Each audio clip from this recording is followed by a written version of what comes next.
when talking about AI generated content, what is fake or real? Like, where's the line, right? Because I would tell you, I'll just volunteer that like use AI with everything to augment my thoughts as a thinking partner, et cetera, to take my draft and make it better. Right. So if somebody's like AI wrote that, I'd be like, well, sure as shit helped. But these are thoughts that came out of my head. I didn't ask AI to write a post for me. And there's a clear, like, I did nothing. And then there's lots of gray. Like, where do you kind Gray's of see the okay. line, I even got if it's just plenty for of it, by the yourself? way. It's Same here. okay. I think we're all here with some. We're all in the same boat here. Yeah, We're all man. here. 10x for the win. I don't see anything wrong with using AI as a tool, and we'll get into this on all kinds of stuff. It's fine as a tool, but don't replace yourself with it.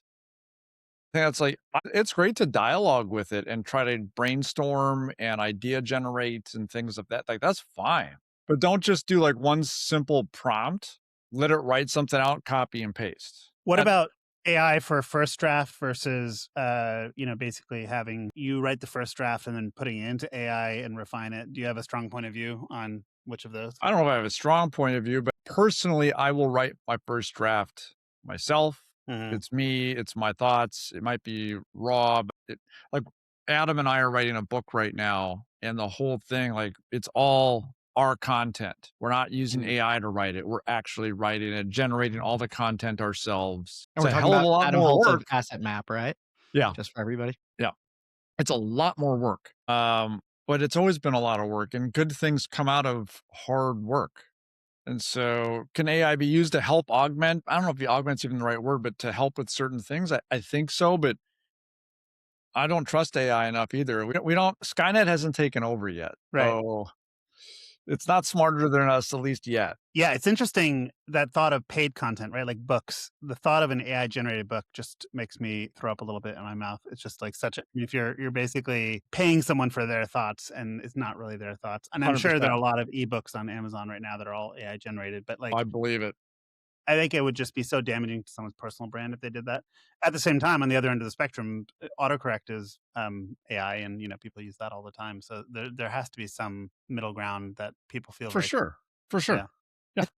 I think like my personal, I think my similar to yours, Derek, I probably lean on AI a little more heavily. And I feel comfortable with that. And like part of my line of thinking is with a lot of things is like there's a difference between sort of thought leadership, like these are my thoughts, or writing a book and putting your name as the author. And I think that should be lightly AI assisted or all you. But like if you were writing a book, there's usually an editor. There's somebody who comes in after. There's somebody who helps refine your thoughts. It's usually not like I wrote it, edited it, published it, right? It's usually a team that's doing it. And if you're using AI to replace some of those other team members, I don't see that as any different than anything we've done before. I would agree. It's another tool to help us get, X accomplished. But I still think it needs to go through a human filter. So like the book we're writing, again, for example, it's on fatherhood, and we were interviewing all of these different dads for the book. And I asked AI to summarize an hour and a half long conversation just to see what it would do. It pulled out this one thing and said, well, this dad, did this with his daughter. I'm like, he doesn't have a daughter. Right? Like this is not true, right? So and if you don't have a really good human filter on this stuff, then you're going to let bad content go out, and then that's got its own set of problems. So 100%. there's a Yeah. balance. There's got to be a balance. I do find there's this big dichotomy, this split between, especially people in my circle here in the Bay Area, people who think it should be AI first, then with a human filter, versus human first with an AI filter, right? I think those are two different approaches. Definitely. Obviously, the first one, you can be a lot more productive, but there's a little bit less of your own touch into it. In both cases, you're catching the hallucination. So I think what you're talking about caught in either case, but like there's something about the level of human input, and what that means. And I think, people feel so strongly about it. It's really fascinating to see. It is, and it reminds me almost a little bit of like this whole going virtual in the world of work. And as you guys know, I went virtual real early. 2013, right? Yeah. Yeah. And it's interesting because COVID forced the world to do it. But now that things have settled down, you can see more and more people coming away from it. It's not going away, but like in my like DNA, in my heart and soul, I want to physically connect with other human beings. It's just how we're wired. And so we can use technology to make that better and easier and faster. But I suspect we might see something like that with AI if AI doesn't take over, where people will be like, okay, we had fun with it. We're still going to use it. It's a great tool. It's going to keep learning, but I still want to see my friends and I still want to work with business partners in person and things of that nature. Yeah, I was reading about the idea of putting like a certified organic label on movies when they come out, that like no AI was used in the making of this movie, that people are like out marveled. They basically have had enough of this. And Yeah, right. That's yeah, interesting. Yeah, I like yeah. it. And it's sort of that dynamic, right? It totally is. It totally is. That's interesting. I'm like thinking through this and I'm like thinking through this in real time. Like, yeah, sometimes you care very much about like who directed. I mean, I think a lot of times actually I should say like you care very much about like who directed you know, there's a certain like style or element. There's something that you like. And so whether it's a director, an actor, right?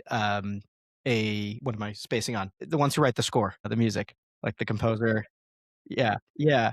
So, like, regardless, like, there's certain ones that you're like, "Oh, I'll go see it because," and if it were an AI generated sort of thing, I'd feel different, but at the end of the day, like, consuming that, 90 minutes worth of content, another part of me says, "Who cares? If it's enjoyable, it's a good story, and it's good." Like, I kinda don't care. Yeah. So, I could talk out of both sides of my mouth on this one, but No, I think you have a good point. If it's for entertainment purposes, like who cares, right? Like if it's good entertainment, great, awesome. If we used AI to do it, okay, cool, that's great. But if it's more personal, like relationship connections or other things, like Documentaries. Yeah, I've heard of them creating fake old video in documentaries to prove a point.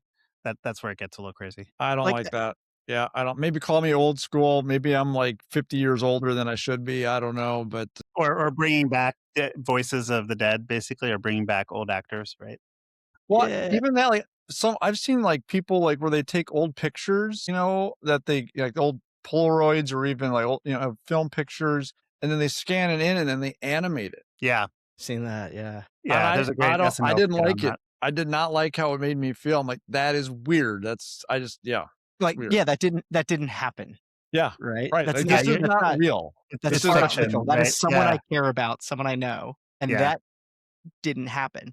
But I could, again, flip it on the other side. Not that I'm gonna both sides everything this whole phone call. I'm usually pretty opinionated. But I could flip it on the other side, like, because I've seen some of these people who get, like, real emotional because it's like their grandfather who died 30 years ago and they just got to see, they don't have video or something and they just got to see the smile on his face. And like, it's not real, but that emotion sure was. That emotion that it just evoked in them is real. And if it made them feel good, again, who cares? Yeah, there's a great SNL skit Right? where they tried that with a grandmother and it put her in all sorts of compromising situations. It was embarrassing for everyone. Maybe we'll be able to clip it in here. It's awesome. It's That's awesome. awesome. And then That's there's like a fantastic. random hand out in the sky. It really disturbs the grandmother. That's funny. Yeah. And Well, I maybe think we my should get thought on into some of it. this, I was just gonna Oh, say, I think my thought on some good. of this stuff is sort of like, look, if you get something good out of it and it works for you, it works for you. Like, why? I can have an opinion, but like, not going to Well, judge it I for it. think that's where we have to be careful too. Just because we believe a certain thing or use it a certain way doesn't mean that that applies to everybody. To each their own. If it makes Everyone you should a be better like person me. or whatever, I mean, man, like that's if they're fine. not like me, they should get like me. Because I'm perfect. When super intelligence comes around, it's going to do that for us. Yeah, exactly. All right. Well, 3, 2, 1, let's go. Welcome to AI for Advisors with Mark Heynen and James Cantwell. Every week, Mark and James break down the latest in the world of wealth tech and AI, and occasionally bring in guests to spice things up. This is not investment advice and not professionally produced. I am not real and not yet sentient. Now let's get on with the show. Welcome to the latest episode of AI for Advisors with myself, Mark Heynen, and James Cantwell. Hey, everyone. How are you doing, James? I'm doing great. Excited to have Derek on the show with us today. Yeah, I'm super excited to have Derek on. Welcome, Derek. Thank you very much, guys. It's a pleasure to be with you. Excited for our chat today. Fantastic. As well. Really great to have you on. Great to have an experienced podcaster on to show us the ropes. I think that's always awesome. So we're just going to sit here and Derek's going to run the show. Yeah, I mean, hand over the reins. It's like, right. it's like this, if a F1 driver takes an Uber, like, what are you doing here? Like, just let that guy drive. So Derek is the founder and CEO of Couplr, and we're going to get into it. He's a co-host of Rethink Financial Advice, a podcast with Adam Holt. Would highly recommend checking it out.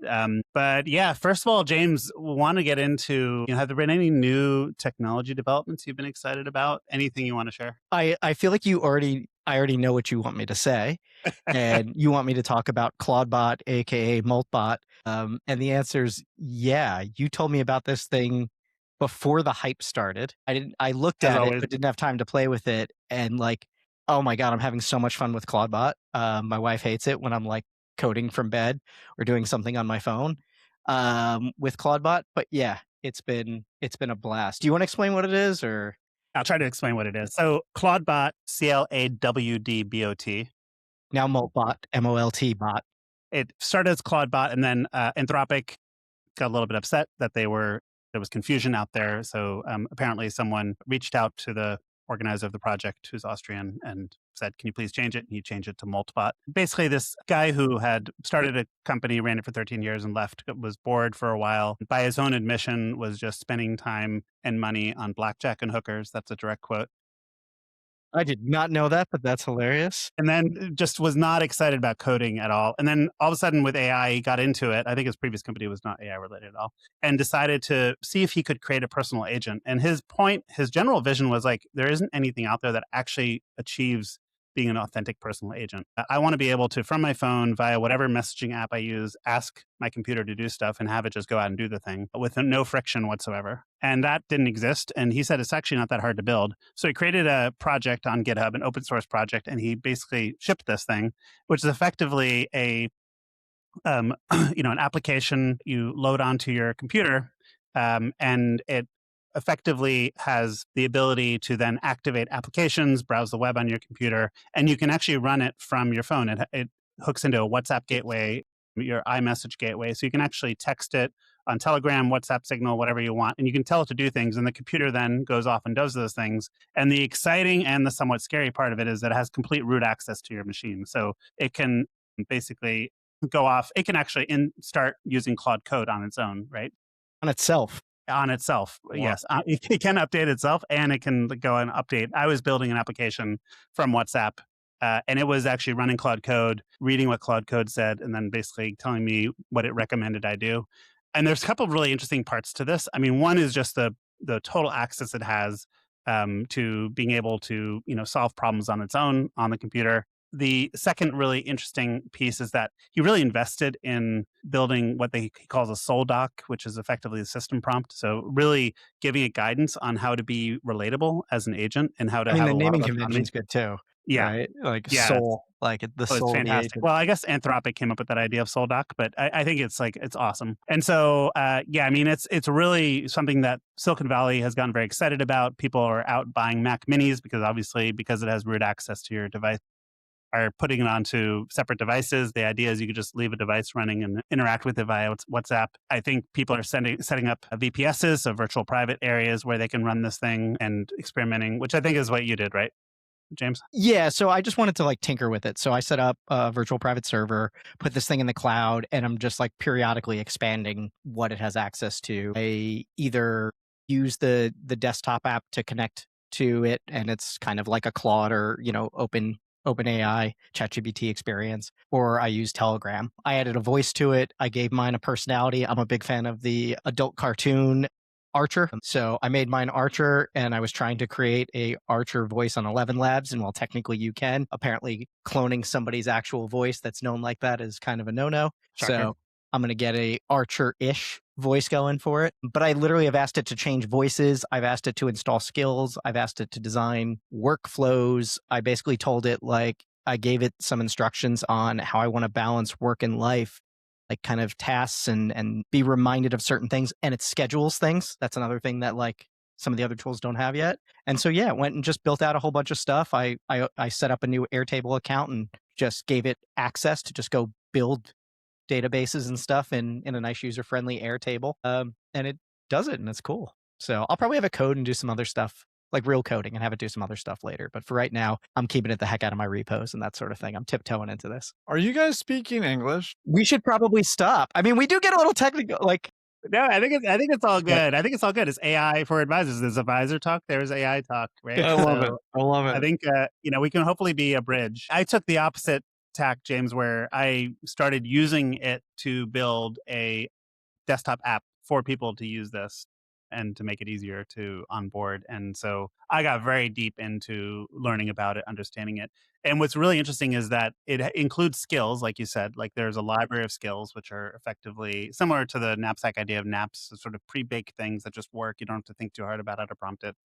And one of them is do my taxes, right? So the idea is you can ask it to go and gather all your information to start filling in your taxes. yeah, I'm not going to do that. Well, I mean, yes. Now it runs locally on your machine, right? So I just want to be clear. It runs locally on your machine, but it does, and you can run it with a Yeah, local but model where literally well, no that's the data is thing. If ever you're not shared. using a local model, then it's only part of it's running locally on your machine. Exactly. You're still sharing through Anthropic's API or, OpenAI's Yeah. API. You're But still sharing to information. Derek's point, we were getting probably a little in the weeds. Here's why people are going nuts about it. It's the closest we've had so far by a long shot to like a true 24/7 AI assistant because it can work autonomously, it can remind you of things, you can tell it that you want it to come up with things to do on its own that are aligned with your goals, and it'll start creating things and doing things that you didn't ask it to do. Once you gave it permission, it just goes. Pretty cool. It's pretty cool. It's So pretty amazing. for anybody who's like in on it, there's a whole bunch of YouTubers,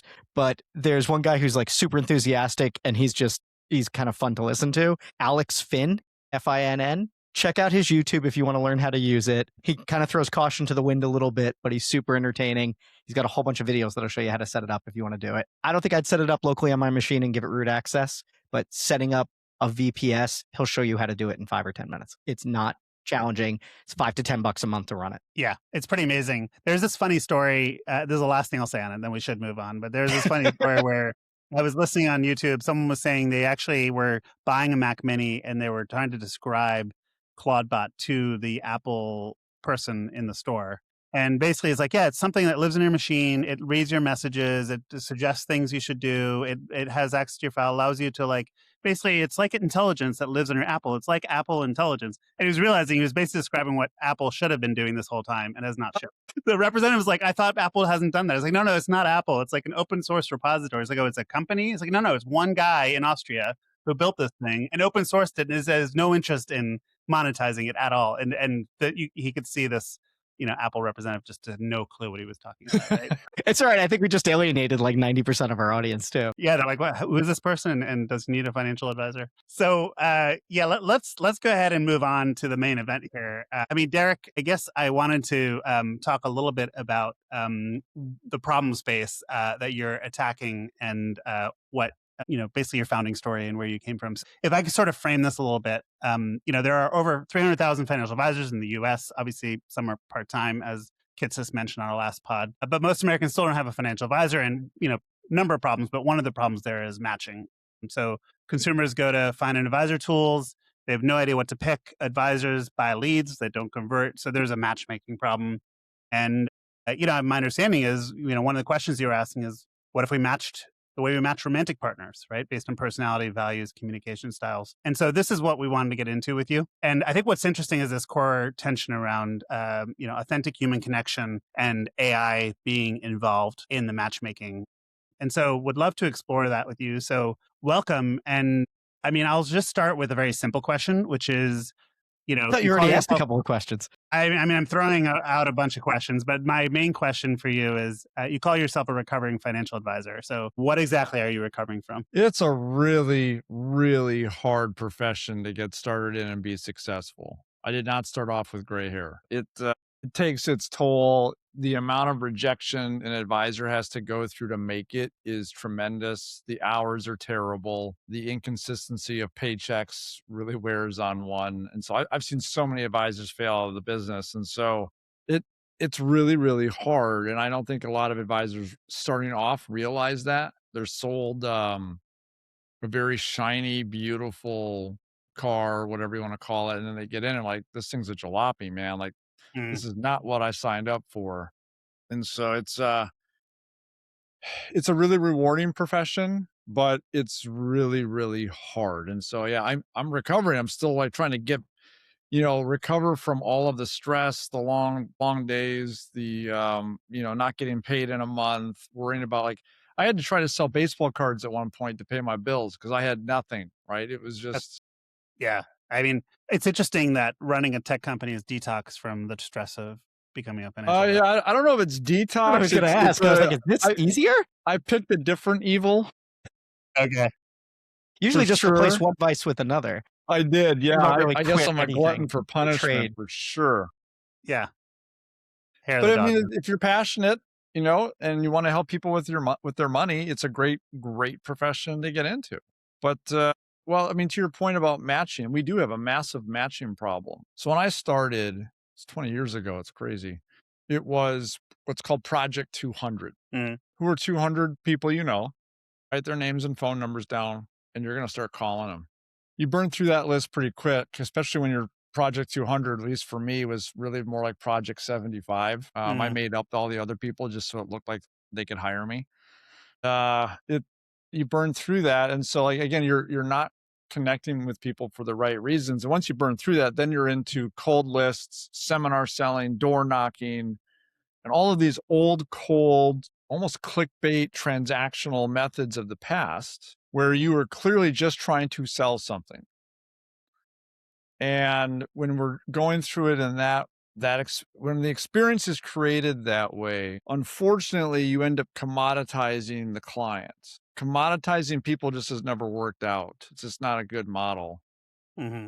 But it was the model that's worked for hundreds of years in this industry, and so it's what people did. And if you make enough phone calls, you're gonna get some business out of it. People Do you can always think play a quantity game, right? Finney and those kind of tools also commoditize prospects to some extent? Like, how do you think of those tools entering this space? So I'll talk out of both sides of my mouth on this one. So one is you have got brilliant people who have done something really interesting, and clearly they're finding some traction and some success. Smart people, they did something, and it seems to be working from what I'm seeing. However, I think that it is a digitization of the old methods, and that initially it will probably be well received. It's the shiny new object. It sounds cool. Maybe it makes my life easier. I don't know yet, so I'll try it.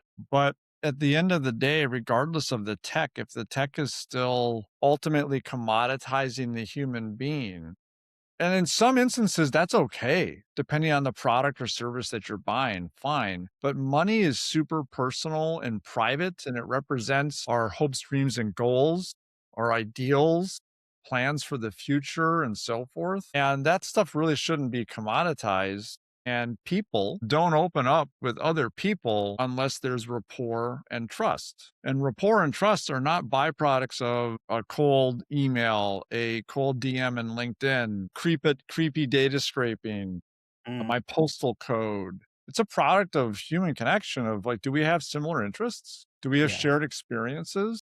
I read one of your blog articles recently, and it was actually the most recent one. It was when you wrote like in early January, and it did talk about some of the other lead gen tools in the space and kind of how you compare and differentiate. And I kind of want to dive into that a little bit, which is where we're already on the path of.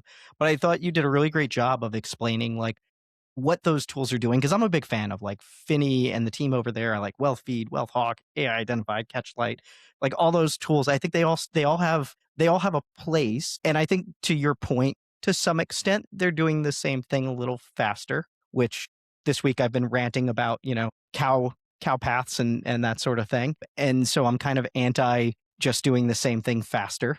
I think that's a stepping stone, not a destination. And anyway, where I'm going, I'm being long-winded here. Where I'm going with this is it seems useful because they're trying to do a little bit of matchmaking. They're trying to do a little bit of fit between, hey, you're being a lot more specific about who it is you're trying to engage with. But Couplr is really about matching you, like an actual matching process. So can you tell us more about how Couplr does things? Like, how do you find these potential future clients? So yeah, we actually took from the ground up, we took a couple different paths on purpose. And one, like I did all my market research. So I'm happily married, just celebrated 21 years. Congratulations. Thank you. But I signed up for all the online dating websites when I started Couplr. Was that So an I wanted awkward? Was that an Well, no, I mean, she was sitting right next to me. You know, she knew what was going on. I didn't go on any first dates, so she was cool with it. I mean, did you also allow her to do the same? I guess that's No, of course not. Hey, I'm Not that I just know of. experimenting. I'm just doing a little research. Yeah, don't worry about it, honey. It's for the company. It's for the business. But Swiping in right. all seriousness, like eHarmony, Bumble, and so forth, they've been doing this for a long time, and they cracked the code, and they used technology to facilitate better human connection. Like, okay, there's something here. How do they do this? What's going on? And so what it basically boils down to is that we've flipped the entire user experience on its head.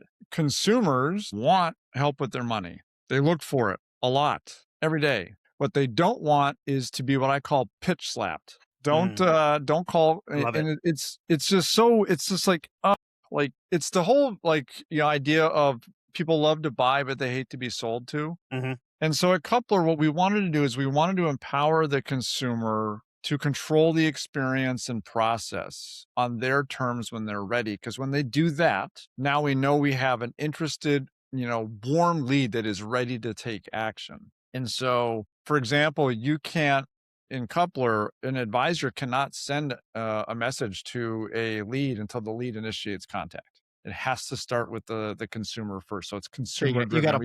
a Bumble. Bingo. Yep. It's like, that's Yep. exactly right. I stole that play right out of the Bumble playbook.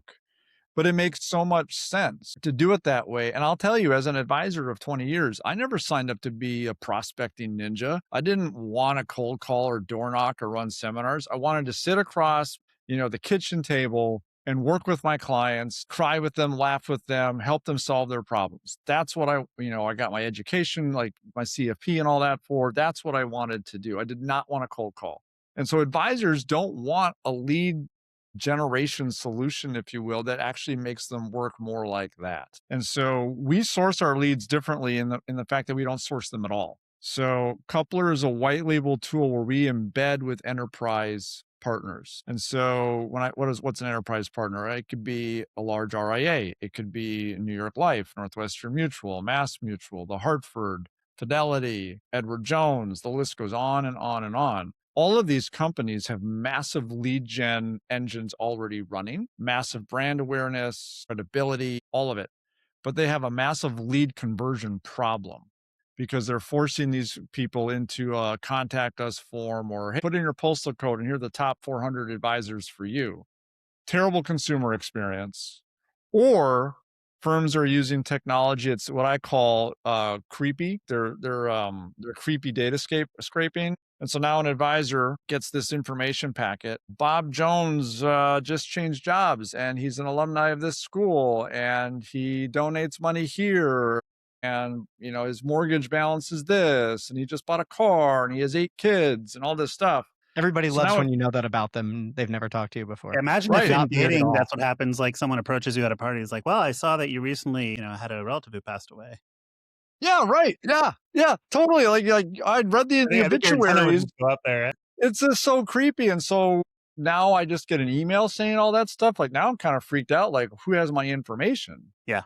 So we just said, we're not going to do that at all. We know there's enough volume of people looking for help with their money. Let's just give them an amazing experience that they control. They get matched now on a much deeper level.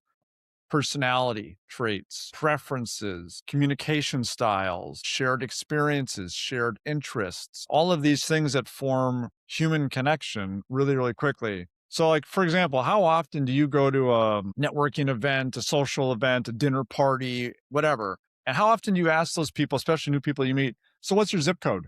Do you ask that as your first question, right? All the time. No. It's like the if you do, classic. It's like the classic thing in swingers where they always ask, like, "What kind of car do you drive?" when they first meet someone. They're yeah, trying to right. figure Like it out. that's Oh, it. That's it. Yeah, Yeah, that's a good Yeah. meme.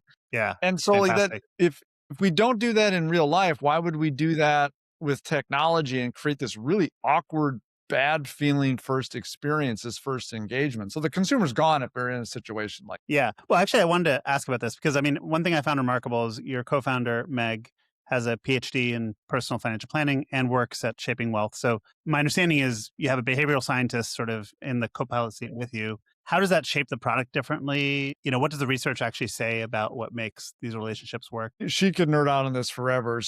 We we created our matching algorithm at this point, and it's always evolving, but it's something that we created that she heavily influenced, researching which questions matter, what order do we ask them in, and so forth. And so really looking at the psychology behind why do people actually want to connect with each other? What actually establishes rapport and trust? And there's a, what's it called? It's been written about, researched. It's called The Science of Interpersonal Trust, and documented like why do people actually build trust with each other? Like what has to happen? And so we use things like that to really influence the types of questions that we ask and the experience that they're asked in.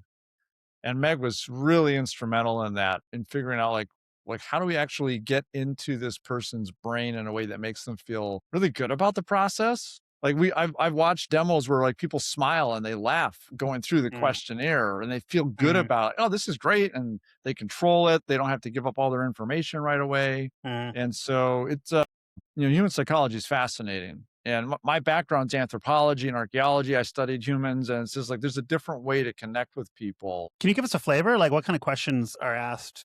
When Everything from like what type of pets, what kind of pet person are you, like a dog, cat person, a reptile person, horses? We ask about political affiliation. We ask about like age, gender, things of that nature. We ask, what would you do if you had a free night off?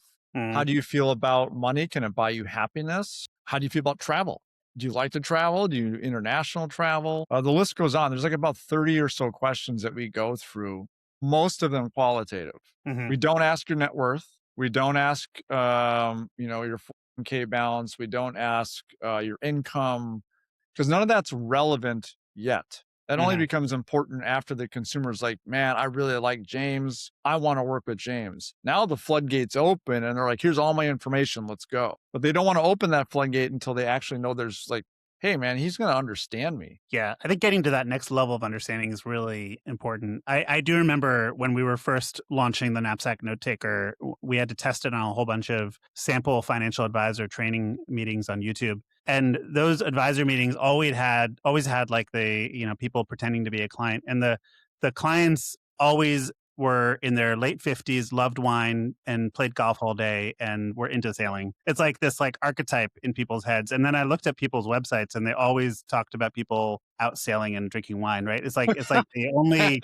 like this archetype people have in their head, right? Of like how, clients are built and what the ideal client looks like. And it was such a black and white sort of, I don't know, low resolution view. I was like, God, that's crazy. There must be a better way to do this. 100%. Yeah, the human beings are dynamic, man. Like you need high resolution, to your point there, to really make this work. And you can still do it at scale, and you can use technology to speed the whole thing up. Yep. Yeah, that's really pretty amazing. And so you've got about 1,000 advisors on the platform, I understand. And then you did a proof of concept. I just looked today. I saw that we're actually around, I think we're close to 1,800 or 1,900 right now. Awesome. Nice. Breaking news. And so you did a proof of concept with Liberty in South Africa that showed a 500% conversion improvement, which sounds amazing. Why a firm in South Africa? I'm actually curious how that came about. I know. I was going to ask My mom this is South African. Okay.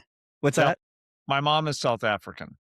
So I've been there many, many times. I was actually a keynote speaker at a conference for them just back in November for their whole CFP financial planning institution. So very well connected in that space. And I just happened to know the right people, and we were able to get a pilot down there. Interesting. Amazing. That's so awesome. Is Couplr available in South Africa and outside of the US? Yes, we've customized the product for South Africa and the US markets. So it's 100% available. Entering new markets? We going across the pond to the UK? What are we doing? Happy to, but our focus is the US and South Africa, but we could easily go anywhere there's people and money. It's just we need the right partners to make it happen, and people that are ready to move, right? Because we're enterprise, so it's a bit of a longer process. And Derek, just clarify one more thing for me. So like when you said it's white labeled, fits into enterprise with their existing lead gen. So is this really just part of like, it appears to be their native lead gen, so like it's people coming to their site or engaging with their content, and what's really happening is they're accessing. That's exactly, I'm glad you bring that up. So that's another differentiator is if I am a consumer looking for help with my money and I arrive at massmutual.com because of because a friend, I know the brand, I live in Boston, whatever. And I'm like, okay, because I'm there with trepidation already. Because I I have this feeling that I'm going to get 800 spam calls now and the whole experience is going to suck and I'm just going to give up. And so by creating a white label experience, they're there at Mass Mutual, they've read about a product or service, they read about the company. I'm like, yeah, I want to work with Mass Mutual. If we introduce a third party brand at that moment, we are going to lose most of those people because they're like, I thought I was dealing with Mass Mutual. What the heck is this thing over here? And so that's why white label is so important. We want to be an extension of that brand and that credibility and that experience. That's, keep that user in that ecosystem as long as possible. Now, what about something more consumer facing? Why not be a real matchmaker? Why not compete say with this smart is the asset. right firm for you? So direct to consumer is really hard. However, direct to enterprise is really hard. So Being we a took financial advisor is really that's hard. actually Being a so tech accurate. founder is really hard. it's all hard. It's all hard. Founding is hard. Oh my gosh. Yeah. You do bring up a good point, and I have wrestled with this, but we had to pick a channel and go a certain direction. I think ultimately, could Couplr become its own matchmaking brand out there like a Bumble, and then port people to the best advisor for them, regardless of company? 100% we could. But that's V2, V3. That's down the road a little bit because to acquire new consumers is really hard and really expensive to go direct to consumer. Like, you guys know Bill Harris of PayPal and Personal Capital and whatnot. I've had numerous conversations with him about this. And he's like, yeah, don't do it unless you're extremely well funded because it's so hard. Yeah. And It's I'm a not big bet. extremely well funded. So I mean, you probably could be. I mean, it seems more like a strategic choice, right? Like you could try to raise a lot of money to go after Smart Asset and Zoe and I'd the be other happy people. to, but Yeah. the VC market's a whole nother animal, and it's been it's been a really demoralizing animal, to be honest. It's not Mm. what it's all cracked up to be. There's not enough conversation around the dark side of startups and what it really takes. All you ever hear is about the great raise the latest company just got, and you don't hear about all this shit that happens behind the scenes. I totally hear you there. I mean, I think there's this selection bias, winner's curse, I guess they call it, right? Or winner's bias, where like you hear about the winners, but you don't hear about the people who don't make it. And so you have this distorted view of how easy something is. And then you also think of things as overnight successes when it actually took like 3 failed startups for someone to get to the point where something worked out. So No it's like, question. yeah, Yep. there's a lot going on behind there. And the biggest startups come from pivots, right? And pivots in themselves are an idea and not working, right? And So that's I think right. that's super important. And we had Parker from Jump on, and he actually shared something I wasn't aware of, which is that they started with a completely different idea around something around lending as financial instrument. It was something quite specific, but yeah, I mean, I will say, having started 5 companies, you've been around the block a couple times, started a few companies. The 90% chance of failure is real, and Yes, it is. constantly haunts you when you're going to bed at night, and the stakes just get higher as you get older. Meanwhile, the average age of the unicorn founder is about 40 or 50, right? So a lot to be said about that experience. Yeah, you're spot on. I don't know if I'd recommend anyone go down that path. So any advisors who are thinking about starting a company, stay an advisor. And Yeah, you've already done the hard work. If you're a successful advisor at this point, like, man, like you've been through it. Do you want to go through it again? I don't know. Like, think twice.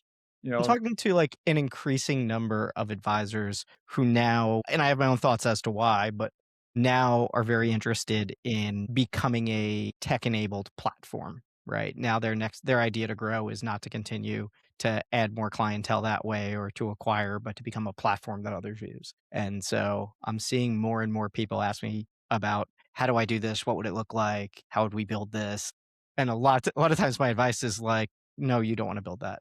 Right. You have a good functioning business. Why do you want to suddenly become software developers, Oh my especially at this gosh. moment in time? Yeah, it's they may have a lovely, great idea, but man, from that idea to actually getting it executed and getting the market to adopt it, Yeah, Yeah. a lot of dead bodies on that road. a lot of dead bodies. Yeah, Yeah. yeah. Well, I wanted to, one of the taglines from your podcast, I understand, is that advisors are operating like it's 1985 and they should, basically modernize their practice. I personally loved 1985. I was in 5th grade and loved watching Stranger Things because I can relate in such a I mean, I love deep the way. 80s, best decade out there, man. I Best love the decade, 80s. right?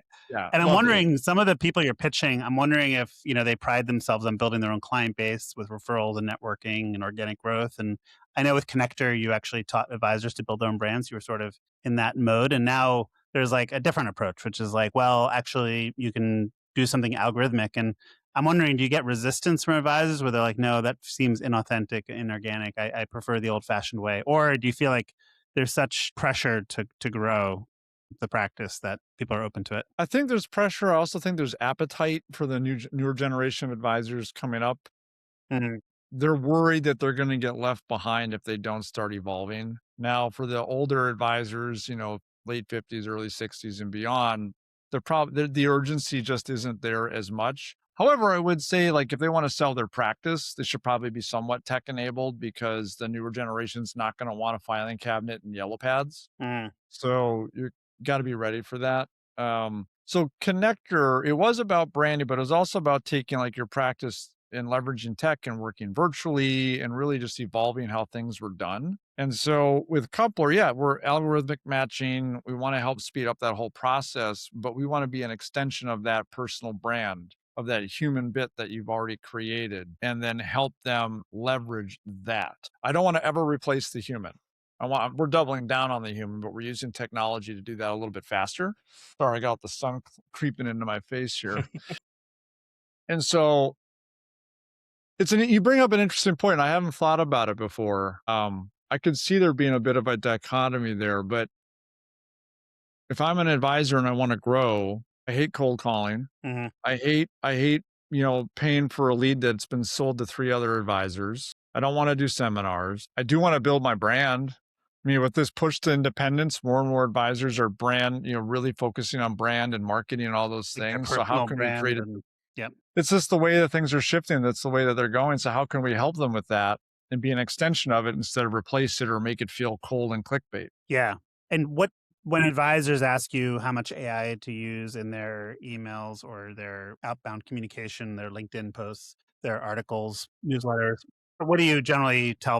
How much do we use in it? No, what would you advise advisors? Like, what Oh do my you think? gosh. What's the best This practice kind of goes there? back to what we started before the Yeah, absolutely. I'm just curious. Don't do it.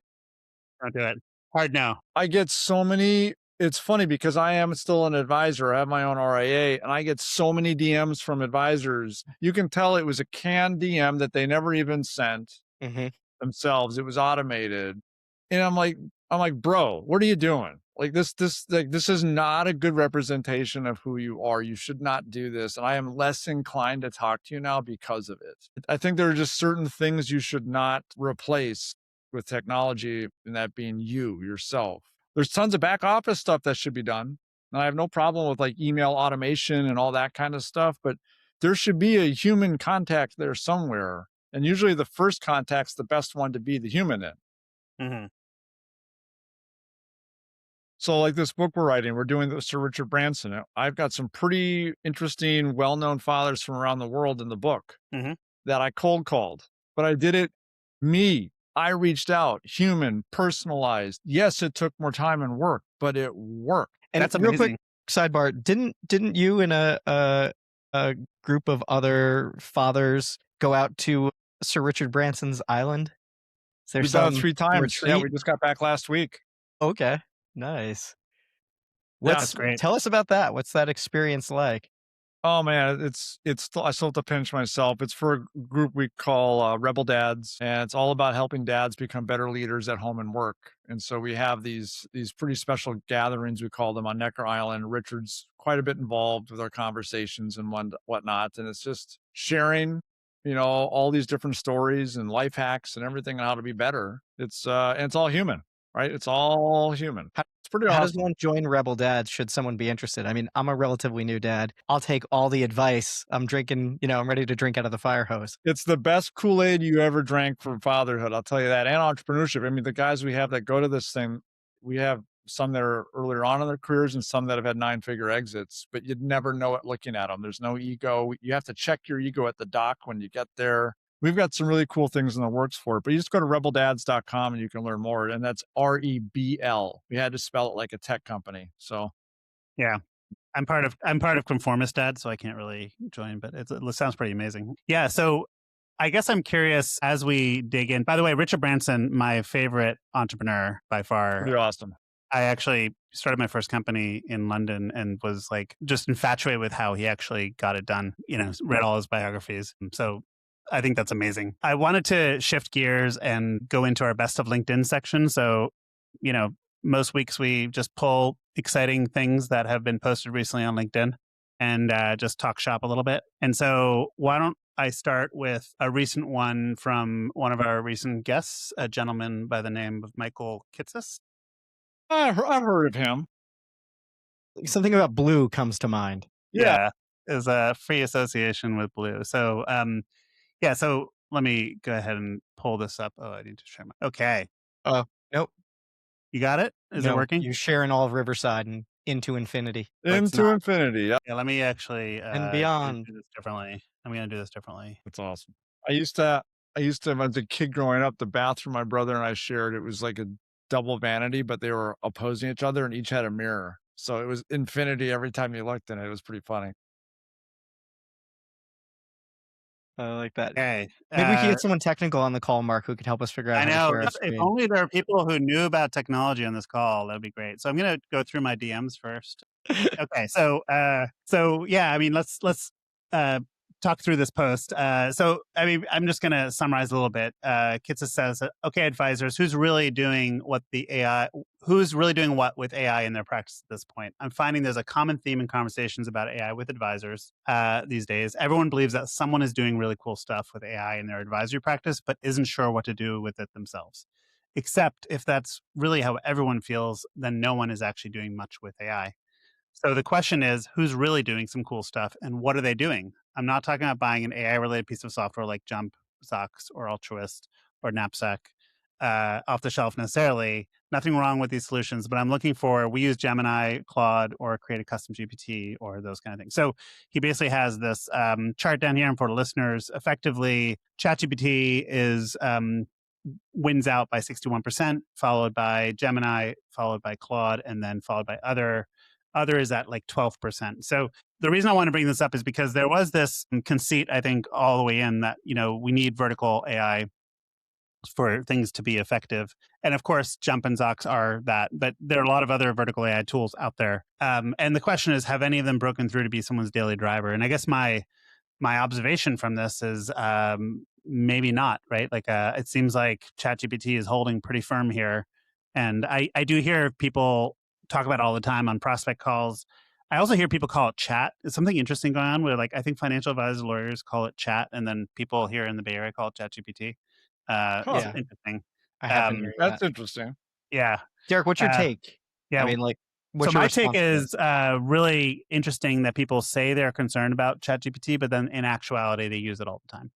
And are probably uploading tons of client information into it, probably uploading. I bet they are. So I've heard lots of bad stories. Yeah. So there's a lot of advisors, and you mentioned 300,000 earlier. I would actually say it's over 600,000 when you include registered reps and life insurance agents, because they tend to walk around and call themselves advisors anyways. Now, if you look at that, how many are actually truly independent, where they are running a solo shop or a shop with just a couple advisors, where they have complete control over the AI or whatever tool they're using? Probably not that many. That percentage is probably in the minority. So it'd be interesting to know what type of advisor actually answered that quiz, that poll.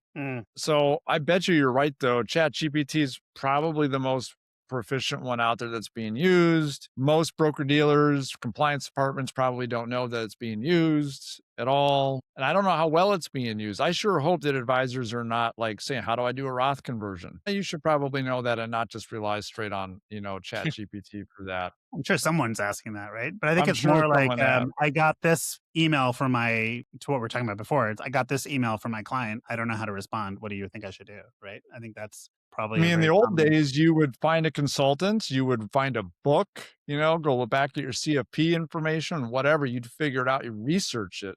And we know that AI is not perfect, so I would be super careful. So I guess it's kind of a double-edged sword. 'Cause it's encouraging because it can be helpful. but I think there needs to be more guardrails on it. And I suspect we're probably going to see some lawsuits at some point or some fines handed down for advisors using this where it's not approved. Because I don't know of any large broker dealer or anyone else that's approved ChatGPT for client use. But that's internal policy. Like, what are the lawsuits that could be filed for this? You give someone the wrong advice, I see. Right. right? Yep. I'm using ChatGPT because I'm the advisor and now I'm recommending a product or service or investment. Right. And it turns out to not be suitable. Mhm. That's a major problem if that ever comes out. And so I would be very careful as an advisor using it for stuff like that. But it can also be really helpful for other things, whether you want to like one of the things I did with my chat GPT is I created a virtual board and put like Richard Branson's in there and Mark Cuban and others where I'm like, go look at all of the content all of these people have ever created, and then I can go in there and ask it questions. Here's the scenario. What would you do? I love that. It's So pretty like that's fun, right? That Yeah. stuff's okay, but man, I don't know. I think I'd be really careful. Now I grew up in a very strict compliance environment, so I may be a little gun shy. We're creating something in that ilk, like called Daily.expert, where it basically will send you an email in the voice of Richard Branson or someone you respect, and it looks at all of your calendar events and your meeting notes and basically says, here's what I think you should be doing today. And by the way, you're doing a great job on this, and here's how I would handle this That's differently. cool. Right. So yeah, it's pretty awesome. We're partnering with the influencers, so they're distributing it. But I think to your point about like creating personas, people who have published a lot, you can actually have them sitting in your ear all the time. You totally can. Pretty amazing. You totally can. Make you better. Yep. Yeah, that's really interesting. I'm gonna to give my 2 cents on this. Like, I think one, and this is something Michael said, like outright at Future Proof. But if you're not using AI heavily in your business, you're not alone, right? So, like, if everybody's telling you you should be using AI, if you're not using AI, you're falling behind. Like, the reality is you're not alone. Like, most people aren't 100%. really using it. So 100%. for anyone listening, I think we all probably strongly agree with that. There's not a lot being done. That being said, it's penetrating the advisor space, whether you purchase an AI tool or not, because almost everybody's starting to put one into their platform. So whether you actively decided to use AI or not, you're now either going to have to, if you have an enterprise platform, evaluate it and or turn it off, that feature off, or start telling your team like you can't use feature X. Or in some extreme cases, I could see compliance just being like, we can't use this product anymore because we're not using these features. So I can see some of that happening. And I've seen conversations like that on Reddit and some other places where people are like, I want to use this. They just released that and we're being told we can't use it, but we don't have an enterprise plan. We can't turn it off. So like I'm seeing these like little siloed conversations happening on this topic here and there. So I think that's one aspect. All the larger, I shouldn't say all, a good number of the larger firms, I speak with some of the CTOs and they're all doing something with AI and in most cases building some proprietary stuff or working with an existing provider to build something kind of like white labeled / custom, right? They're we're almost hearing a all lot doing of something that. with data lakes. So Yep. like there's a few that are still more on the like, we're researching, we haven't built a plan yet. So we're not executing, but we're not sitting on the sidelines. We just haven't taken action yet. There's a few of those. And then there's kind of everybody in the middle, which I think is like dabbling. They're probably putting client data in there, whether they're allowed to or not. Yeah. Whether they're a single advisor or part of a larger team or platform, they're still probably doing some things they shouldn't. I'm trying to think like what practical advice we could actually give them, but I think it's look at the vertical tools and see what compliance will bless. That's what I would tell I mean, you. better to ask for permission on this one. Compliance can end your career really quickly. Yeah. It's just not worth it. Obviously, in the independent space, you have a little bit more flexibility. Like I like Gemini for all my virtual meetings. I just turn the Gemini note taker on and it records the whole meeting for me. And then I put all of that right into the client file. So I've got everything there, a summary of it, all of that. The client knows it's happening. It's great. That's just one of those little things where I'm using it. It's a very light lift. Hey, Mark, we were gonna talk about the CRM piece. I think is the other best of LinkedIn Absolutely. that I wrote. I feel like that is the perfect segue. Let's do it. So, do you happen to have it, or do you want me to? I can try to put it up. Give me a second here. I might be able to pull it up. It's a race. It's a race. It's a race. Get this curtain here while you're chatting here. You do it. Here. All right, Mark, I got it. Help or not? You got it? Yeah. No, I I'm do. in like multiple Chrome instances. Here, wait. I lied. Let me go to like the actual post. See if that helps a little bit. I'm going to have people coming in and Yeah. out behind me because I'm getting some work done here, some construction work. That's all good. It's real world stuff. That's all good. Wait, you're not in a podcast studio? This isn't Yeah. professionally No, I'm done? building my podcast, dude. This is part of the AI for Advisors Empire plan. You know, it's like it's very nicer your podcast studio, the more successful your podcast. That's great. All right. So this is something I think we even talked about. I mean, we've definitely talked about this on the show before. I don't know if we've shown it before or not, but this is a piece I wrote a little while back. I actually posted about it like today or yesterday because we're recording this at the end of January. And it's really kind of pushing for the evolution and the rethinking of CRM. So Derek, the reason that I saw this as such a pivot is I just picked up on you saying Gemini takes my notes and, it creates a summary, which I think is great. And then it loads it into my CRM. And I think that's one of like the core things that I'll use that as like an illustration for what I've been talking about, which is that's a great stepping stone, right? It helps us do something we were already doing faster. It's getting that information in the CRM. It's getting an email out with a summary where we're getting some communication. Hey, here's what I'm working on. Here's what we discussed. I don't think there's anything wrong with that. What I'm getting at in this piece is we can do better than that, though. And so where this is going is if you think about the traditional CRM and, we're trying to bolt on AIs, whether we're talking about Salesforce, whether we're talking about Wealthbox or any others, I'm not picking on any, but whether we're talking about any of them, if you're bolting AI onto an existing infrastructure and you're not currently working on doing some other things to have it better understand what's going on under the hood, then what you're really doing is you're bolting AI to a giant file cabinet. It has to sift through all the conversations, all the tasks, everything. And it has to figure out very much on its own what's relevant, what's not. It might read something, maybe 3 years ago, I got divorced and now I'm remarried. So it goes through, am I divorced or married as far as it's concerned? Right? Now, if it reads on a field that says marital status, that's a little more black and white. But like the point being, when it has to comb through these things, certain life things change. I had 2 kids, now I have 3, right? So it has to put your life together. That's not the way to architect and use this. That's a way to retrofit something to make it work as best it can. So yeah, and that Band-Aid only lasts so long, right? Right. And so I think that's really kind of the point here where we're going. And that's just one example. I think custom fields is another good one where some vendors, and I'll give kudos to like Slant CRM, where they have a memory concept where it's like, okay, we're going to capture certain things that are like personal memories, personal whatever, capture these things and then intelligently figure out when's the right time to resurface that to you before a meeting prep or something like that. So whether that's other family members that don't live in the CRM, they don't need to live in a custom field, it's a pet's name, it's something, a sports team you like. We don't need all these custom attributes to capture these things that we then have to go find. You want something to be served up to you at the right time. So 100% you do. Yeah. And so what is the LinkedIn post that's more recent? This is the thing from September, right? This is still, I mean, this is the article. I mean, the LinkedIn post more recent. I'm not going to navigate my LinkedIn while I'm sharing. I feel like that's a recipe for disaster. But yeah, the LinkedIn post today, it was just part of a series where I'm kind of writing some new content and revisiting some old. So it was really discussing this again. I just put on, you wanted the actual post I wrote today. Here. All right, let me share that. I got that right here. All right. Well, so I'll read a little bit of it. Your CRM was built to solve a problem that no longer exists. In the 80s and 90s, challenge was how do I keep track of my contacts? Advisors had Rolodex, scattered notes, business cards, etc. Right? The CRM was basically that digitized filing cabinet, your digitized Rolodex, and that's what I was just describing. But wealth management doesn't work that way, right? So this is continuous relationship. Portfolio values change daily. Life events happen, goals shift, tax laws changed, right? The relationship isn't episodic, it's ongoing. And so CRMs still treat relationships as records, things that have happened over a period of time. And they are doing things with timestamps and activity logs to try and make heads or tails of that or to audit it. And so that's not really it. We need to capture the relationship. We need to capture the current state. So that's what this piece is getting to.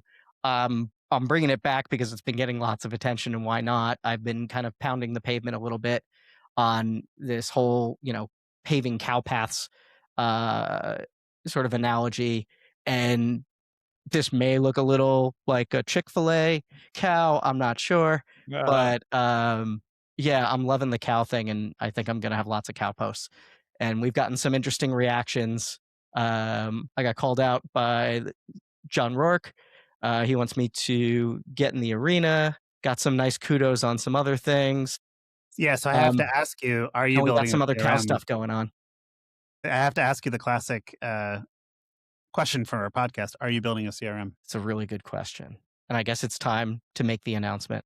I am not building a CRM. I have no desire to build a CRM. I use Pipedrive as my CRM, and it's not going anywhere. But I augment the living hell out of it with different AI tools, and it really, for me, it really is just that Rolodex. Like I don't actually use it. No offense to Pipedrive, but I really don't use Pipedrive that much anymore. It's really just a reference. It's a data source now.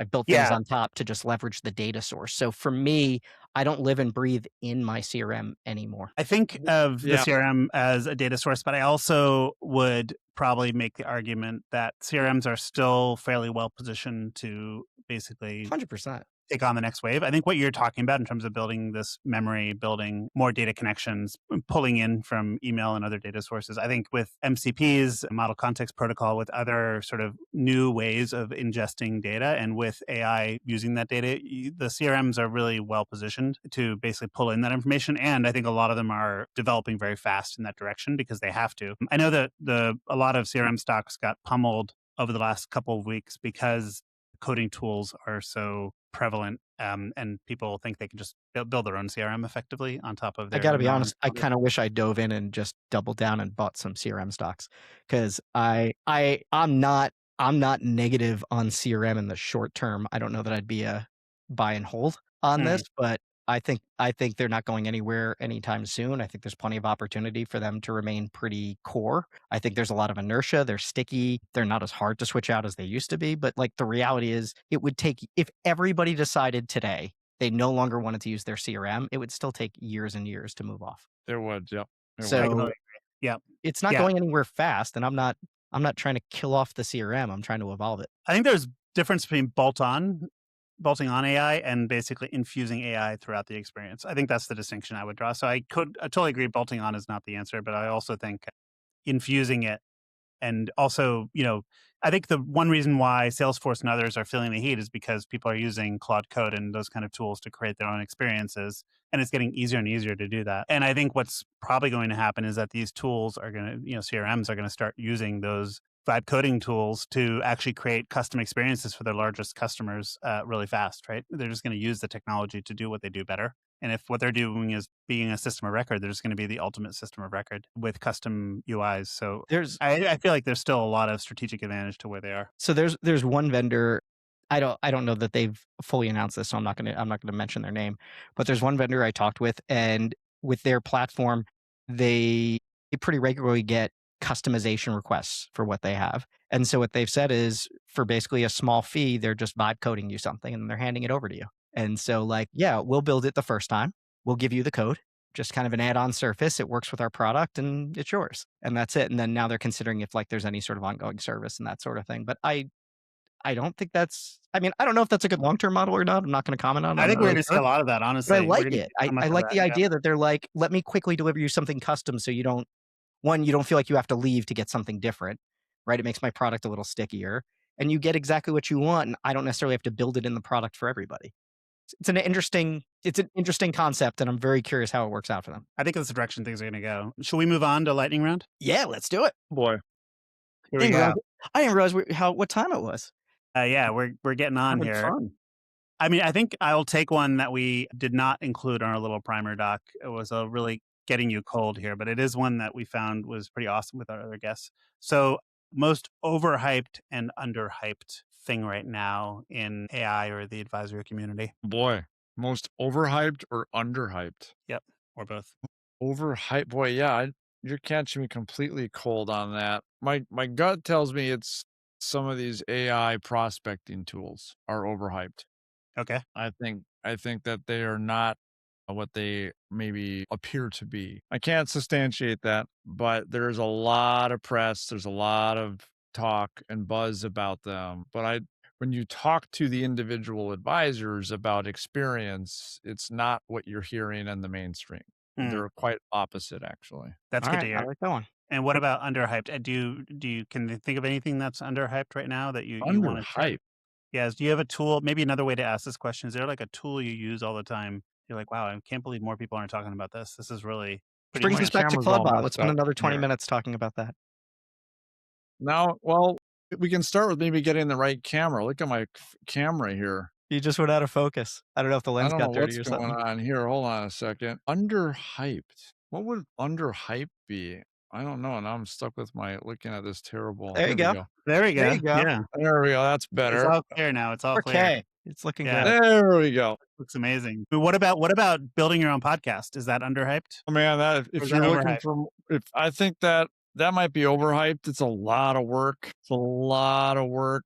Underhyped, maybe kind of just going back to the basics of like building your personal brand and really getting like your name out there and having like a social presence. I think that's something I'm really glad I started years ago. I've got a pretty good LinkedIn following now, and I don't think it's talked about or taught enough to advisors.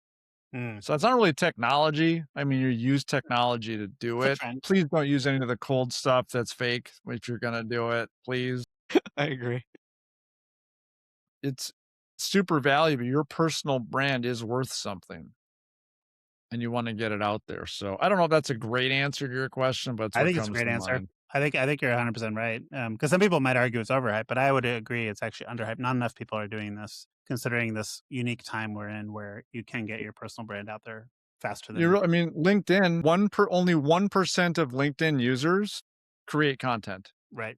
Where else can you go compete with 1% of your competition, right? I mean, like it's a big blue ocean and getting content out there. But again, as back in my early days, I wasn't taught how to create content. I was taught about here's the product or service that you can sell, and here's how you sell it. Here's how you get the. I mean, we literally had the phone book back then. Here's how you get your numbers. Here's how you buy your cold lists and whatever. And Exactly. man, build your personal brand, because people are going to like fact check you. They're going to go see like, who is this dude that just emailed me, right? Like, oh, they don't have any. They have the last post they did on LinkedIn was 2 years ago. Huh, that's weird. Yeah, we are. That is a good point. Like we are in a place, and it's not exactly new, but we are in a place where people essentially one way or another are checking out your digital presence. Totally, Like, they totally are especially on LinkedIn, because it's right there. Like you reach right out to them there. on LinkedIn, whatever it is, they click on you, and then they're like, okay, you have 100, connections. None of them are mutual. You're reaching out to me cold. Like, yeah, blocked. Social proof. Yeah. Right. So I totally agree with what you're saying. yeah, that's interesting. All right. So, it sounds like, you recently took a trip and got to enjoy a beachy area. So my question is, flip-flops or dress shoes for your next professional meeting? Flip-flops. 100%. I have flip-flops on right now. Especially if it's on Zoom. Easy answer, right? Yeah, but I love my flip-flops. I don't like ties. I wore them for years. I did a keynote speech in South Africa in November, and I had a guy come up at the end of my speech, and I cut his tie off live in front of the entire audience. I saw that. Yeah. So I to each their own. I am a flip-flop guy all the way through. I like casual. I'm rocking my, let's see, I'm just taking off now.